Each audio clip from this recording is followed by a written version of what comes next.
Hey everyone, welcome back to Corporate Decoder, the place where we decode the complex world of business with a smirk. And let me tell you, EchoStar Corporation's latest report is a real roller coaster.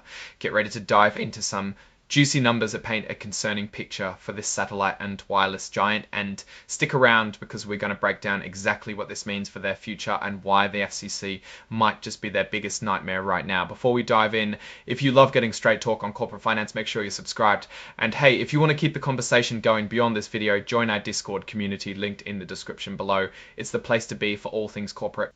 So EchoStar, a company known for satellite TV and wireless services, just released their quarterly report for the period ending June 30, 2025. And it's a mixed bag, but leaning towards concerning. Let's kick things off by looking at their financial health or lack thereof. Their total assets for June 30, 2025 stand at a staggering $59.8 billion. But here's where things get dicey. Their total liabilities are almost as high, $40 billion.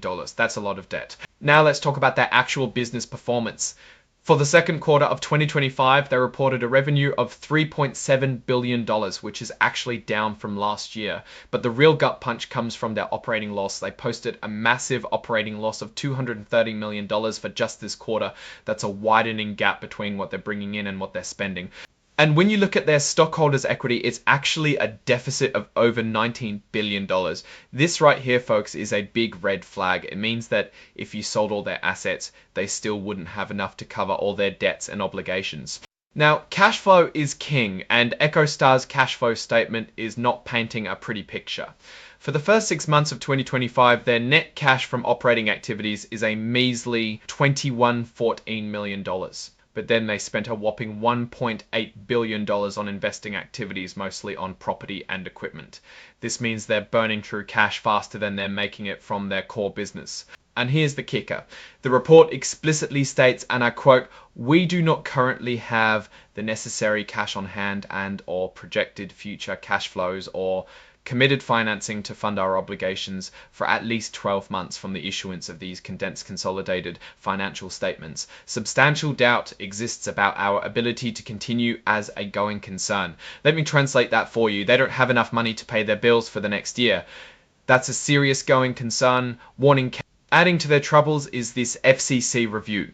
Apparently, the Federal Communications Commission sent them a letter in May 2025 questioning their compliance with 5G build-out obligations and use of certain spectrum bands. This has put their 5G network plans on ice and caused them to even miss some interest payments on their debt, although they did pay them within the grace period. This regulatory uncertainty is a massive overhang for the company. If the FCC decides to revoke or modify their licenses, it could be a death blow for their future wireless plans. It could be a death blow for their future wireless plans.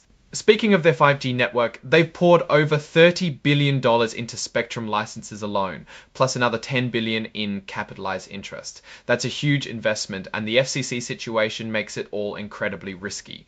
They're trying to transition from being a mobile virtual network operator to a full-blown mobile network operator to a full-blown mobile network operator. But this FCC issue is a giant roadblock. In their core pay TV business, things aren't looking great either. They lost 261,000 net pay TV subscribers in the second quarter of 2025. And that follows a trend of subscriber losses. Their DStv churn rate, while slightly improved, is still high at 1.29%. This means they're constantly struggling to keep customers, and the competition from streaming services like Netflix and Hulu is only making things tougher. On the wireless side, they did see an increase in gross subscriber additions, but that's mainly due to higher marketing spend and an emphasis on government-subsidized subscribers.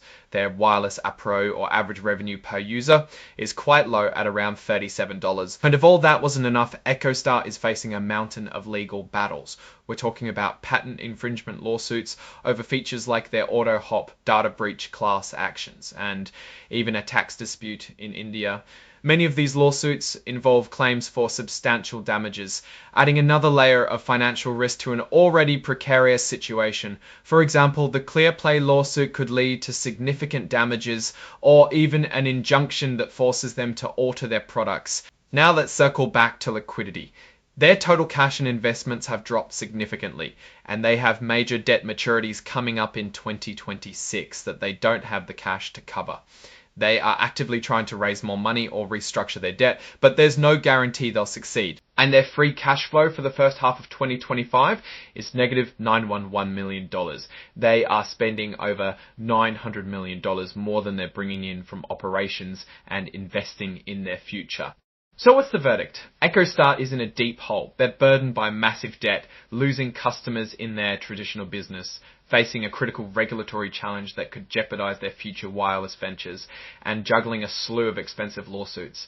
While they're investing heavily in their 5G network, the ongoing FCC scrutiny and precarious financial situation make it a very high-risk gamble.